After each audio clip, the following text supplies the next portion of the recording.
Hello everyone, कशा आहात सगळे?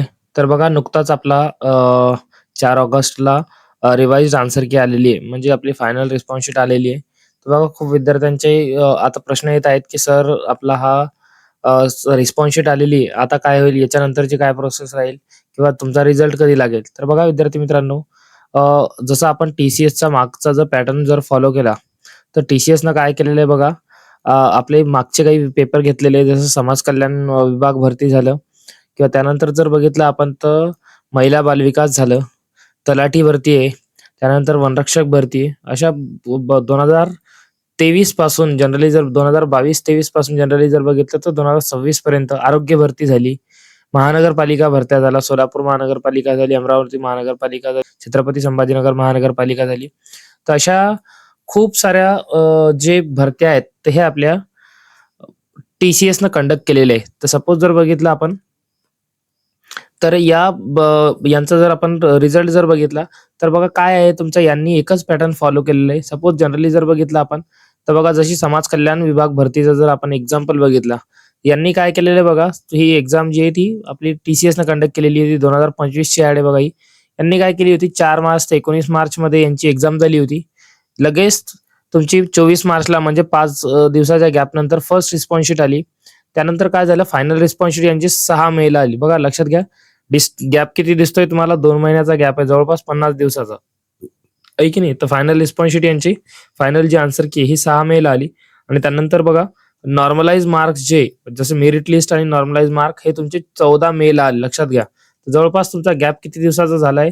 फर्स्ट रिस्पॉन्स शीट आणि फायनल जो मेरिट लिस्ट किंवा रिस्पॉन्स शीट यांच्या दोघांच्या मधात, तर हा तुमचा जनरली 50 दिवसाचा झालेला आहे.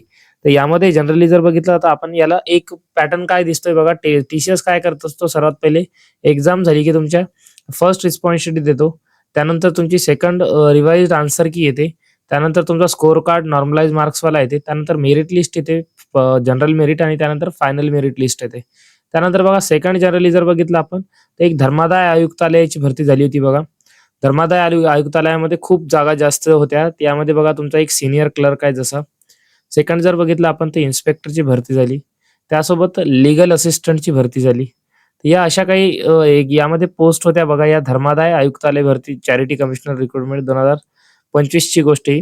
यामध्ये बघा यांची एक्झाम जी आहे ही 4, 6, 7, 10, 11 आणि 12 नोव्हेंबर 2025 ला झाली होती. यांची जी फर्स्ट रिस्पॉन्स शीट आहे बघा, लगेच तुमची 12 आणि 5 17. तर 17 नोव्हेंबरला काय झाली होती यांची फर्स्ट रिस्पॉन्स शीट आली. त्यानंतर लगेच 5 ते 6 दिवसाचा गॅप. त्यानंतर तुमची जनरल मेरिट लिस्ट आली होती बघा. जवळपास तुमच्या डिसेंबर आणि फेब्रुवारी जवळपास 50 दिवसाचा हा गॅप आहे तुमचा, सॉरी 80 ते 85 दिवसाचा गॅप आहे बघा. जनरली जर बघितलं आपण तर 9 फेब्रुवारी 2026 ला तुमची काय आली होती यांची जनरल मेरिट लिस्ट किंवा स्कोर कार्ड आउट झाला होता. यामध्ये बघा आणि हे खूप शिफ्टमध्ये एक्झाम झाल्या होत्या जसे आपण बघतोच. यामुळे यांच्यामध्ये विलंब झाला असेल असं आपण गृहीत धरू. तर बघा याच्यावरून आपण जनरली जर बघितलं तर टी-सी-एस मध्ये काय होऊ हे आपल्या मापसूमध्ये काय होऊ शकते? जो आपल्या महाराष्ट्र ॲनिमल हजबंडरी फिशरी सायन्सची युनिव्हर्सिटी जी आपली एक्सपेक्टेड डेट्स आहेत. तर बघा सर्वात पहिले आपली जी एक्झाम डेट आहे, ही तुमची 22 ते 25 जूनमध्ये एक्झाम झालेली आहे की नाही? आणि सपोज जनरली जर बघितलं तर आपल्या सर्व पोस्टसाठी एक-एकच यामध्ये तुमची शिफ्टमध्ये एक्झाम झाली असं कळतोय मला. जसं आपले जे आहेत लॅब असिस्टंटचे स्टुडंट, तर लॅब असिस्टंटचे स्टुडंट काय सांगतात, की आमची सर जी एक्झाम आहे ही 25 जून आणि 3rd शिफ्ट आहे. बघा तुमची जर 25 जून आणि 3rd शिफ्ट असेल तर तुम्ही कमेंट करा बघा. कारण की 90% जे मेसेजेस आलेले आहेत मला, की सर लॅब असिस्टंटची 25 जूनला आलेली. त्यानंतर तुमचा ज्युनियर स्टोअर कीपर झाला, आहे की नाही? त्यानंतर एक्सटेन्शन ऑफिसर झाला, सीनियर क्लर्क झाला, ज्युनियर क्लर्क झाला. तर हे सर्व एक्झाम जे काही याच्यामधले असू शकते ज्युनियर क्लर्क, सीनियर क्लर्क, की हे वेगवेगळ्या शिफ्टमध्ये झाली असेल. पण जनरली ज्युनियर क्लर्कचे हे ज्युनियर क्लर्क जो आहे हे तुमची खूप जणांचे मेसेज आले, की हे तुमच्या 25 जूनला मॉर्निंग शिफ्टमध्ये झालं होतं फर्स्ट शिफ्टला. 7 ते 9 ची जी शिफ्ट आहे आणि जे सीनियर क्लर्क आहे 24 जूनला इव्हनिंगमध्ये झाला होता. 5 ते 7 ची जी शिफ्ट होती, आहे की नाही? तर एक मला वाटतं एक-एक शिफ्टमध्ये एक्झाम झाली होती. त्यामुळे जर बघितलं आपण तर बघा एक तुमचा 5 ते 6 दिवसाच्या गॅप नंतर एक्झामच्या फर्स्ट रिस्पॉन्स शीट आली होती तुमची बघा 1 जुलै रोजी. कधी आली होती? 1 जुलैला. यामध्ये बघा तुमचे एक 7 ते 9 जुलैपर्यंत तुम्हाला ऑब्जेक्शन रेज करायचे होते. जे प्रश्न चुकले तुमचे हे 7 ते 9 जुलैपर्यंत आपण 7 जुलैला तो ऑब्जेक्शन विंडो चालू झाला आणि 9 जुलैला तुमचा तो पर्टिक्युलरली लास्ट होता, की ऑब्जेक्शन सबमिट करू शकता तुम्ही जे तुम्हाला रॉंग वाटतायत आन्सर. त्यानंतर बघा जी रिवाइज आन्सर की आहे आपली किंवा जे रिवाइज रिस्पॉन्स शीट आहे, करेक्शन होऊन ही तुमची 4 ऑगस्ट 2026 रोजी रिलीज झालेली आहे आणि याचे मेसेजेस तुम्हाला 5 ऑगस्टला आलेले आहे की नाही, मेल वगैरे. काही विद्यार्थ्यांचे यामध्ये पण डाऊट होते, सर तुम्हाला कसं माहित आहे की नाही, तर हे लक्षात घ्या. वेबसाईटवर पर्टिक्युलरली आपण चेक करत असतो, त्यामुळे ते चेक केल्यानंतर आपल्याला समजते. त्यानंतर बघा नॉर्मलाइज स्कोर कार्ड आता कधी आउट होईल तुमचा, खूप सारे विद्यार्थी म्हणत आहेत. बघा आता तुमचा हे एक नॉर्मल, कारण की आपल्याला माहित आहे एक डेव्हिएशन मेथड यूज करून ते नॉर्मलायझेशन करणार आहेत, आपल्या नोटिफिकेशन मध्येच दिलेलं आहे.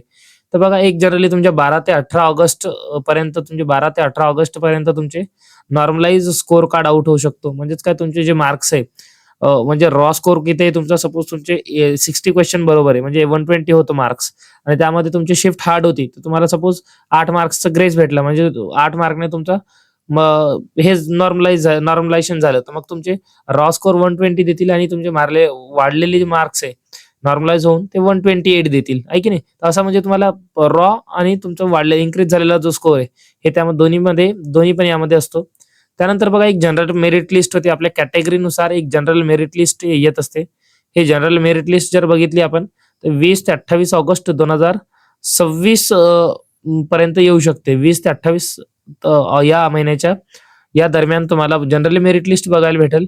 आणि त्यानंतर जर बघितलं आपण तर फायनल जी सिलेक्शन लिस्ट आहे, ही फायनल सिलेक्शन लिस्ट आपल्याला जनरली एक फर्स्ट किंवा सेकंड वीक ऑफ सप्टेंबर पर्यंत तुम्हाला फायनल लिस्ट आणि डीव्हीची जी नोटीस आहे ही बघायला भेटू शकते फर्स्ट वीक ते सेकंड वीक आपल्या सप्टेंबरमध्ये. बघा अजून जर बघितलं आपण जसं, तर तुम्हाला यामध्ये जर अजून डिटेल्ड इन्फॉर्मेशन जर हवी असेल तर तुम्ही कमेंट सेक्शन मध्ये नक्की कळवा, किंवा जनरली आपल्याला अजून सपोज अधिकृत जर एक काही प्रयत्न करता आला, सपोज रिझल्ट लवकर लावण्यासाठी, तर आपण मेल वगैरे त्यांना करू शकतो. असं जर पाहिजे असेल तर आपल्या कमेंट सेक्शन मध्ये तुम्ही नक्की कळवा. यापुढचं मग आपण जनरली तुमचा एक पर्टिक्युलर काय वे असू शकतो रिझल्टसाठी ते आपण डिस्कस करू. Thank you. Please do like, share and subscribe.